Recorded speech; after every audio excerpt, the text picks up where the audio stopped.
Per ateinančias 30 dienų nusprendžiau, kad įkelsiu YouTube'ą bent po vieną video į dieną. Ir išsikėliau savo tokį, galima sakyti, iššūkį, nes būdamas freelanceriu, aš esu stolas dėlė apsimetinėjau reporteriu. Ir išsikėliau savo tokį iššūkį, nes kai esi freelanceris, tu iš esmės gaudamas užsakymą, taip pat gauni ir gairias, kaip turi būti filmuojama, lokacija, kažkoks skriptas ir panašiai. Tai neretai kūryboje kaip ir nebelieka vietos. Na gerai, daug kas priklauso ir nuo projekto, kai kur tu gali pakūrybinti, bet dažniausiai tu esi tik tai rankos, kurios laiko kamerą ir rankos, kurios galiausiai sumontuoja tą nufilmuotą medžiagą. Tai kad lavint tą kūrybinį raumenuką, nusprendžiau ateinantį mėnesį pašvęsti va tokiai kūrybai. Gerai, skečus kurti yra žiauriai fainai, žiauriai smagu, bet skečus filmuoti trunka belekiek laiko. Reikia parašyti kažkiek, suplanuoti, nufilmuoti, gražiau apšviesti, nei tiesiog va toks paprastas apšvietimas ir kiek mandriau paeditinti. Jau dabar yra beveik mėnuo laiko, kai bandom su bičiuliais skečą nufilmuoti.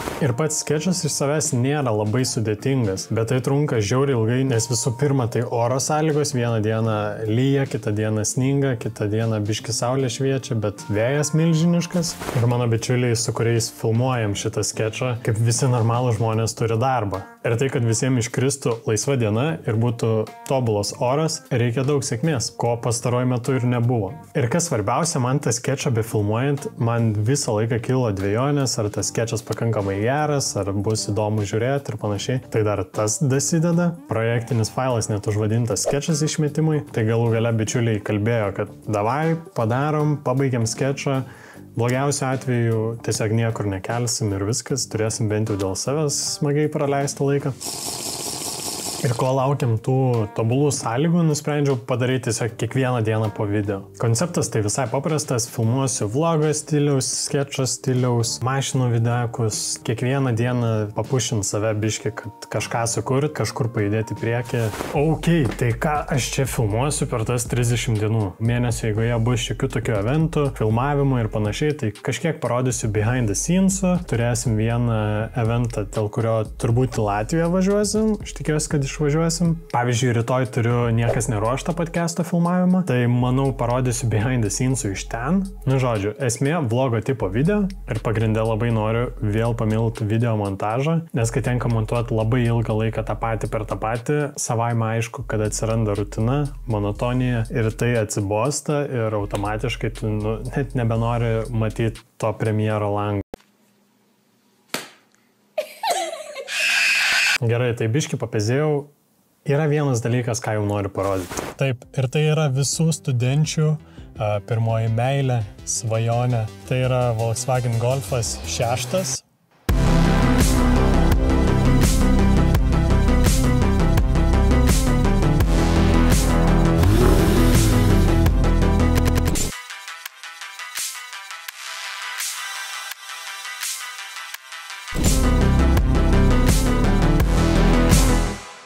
Gerai, ne mano. Šitas Golfas yra mano paties meilės, merginos, sugyventinės, kaip nori tai pavadinkit. Iki tobulumo šitam Golfui dar belekiek darbo reikia įdėti.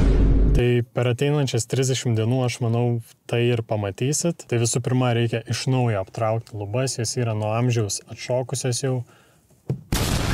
Jau perkant šitą mašiną mes žinojom, kad jinai nėra ideali, bet kaina buvo visai patraukli, tai nusprendėm surizikuoti. Tuo momentu dar nebuvo apie tai galvojama, bet dabar iš to dar ir kontentas gal kažkoks pavyks. Aišku, mes tą Golfą turim jau pusę metų, tai per tą laiką, ką padarėm, tai uždėjom GTI bagažinės dangtį, pakeitėme galinės lempas į dinaminės ir nuėmėm prieš tai būtus koilus, ratus ir sudėjom tiesiog standartinę pakabą, uždėjom 16 skardas, tam, kad būtų galima žiemą eksploatuoti.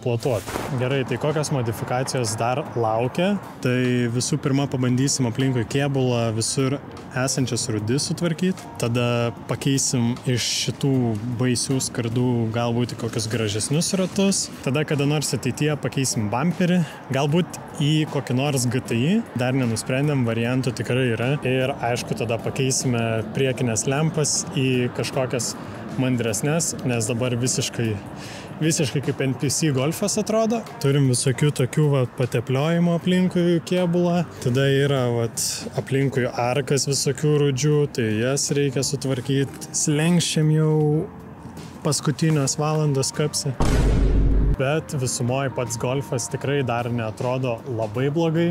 Tai va, tokie išorės modai, kas liečia vidų, tai kaip ir minėjau, reikia naujai aptraukti lubas, šoninės kolonas. Tada dar, kai pirkom patį golfą, nebuvo net šito, nežinau, veidrodėlio, kur blokuoja saulę šito daikto. Toliau keisime patį vairą, nes jisai neturi nei mygtukų, nieko, jokių kontrolių. Sekantis dalykas yra šitas svirtis. Čia įprastai būna kruizerio kontrolė, bet šitoj mašinai jos nėra. Gerai, gali pasirodyti, kad aš čia paimu ne savo mašiną ir pradedu kurti modus daryti tik tam, kad daryti, bet visą šitą mano mergina nori ir norėjo ir aš manau, ir jinai prisidės prie viso šito darimo. Tai nedrįskite juokinti manęs komentaruose, kad nesąmonės darau su panelės kasdienį automobilį.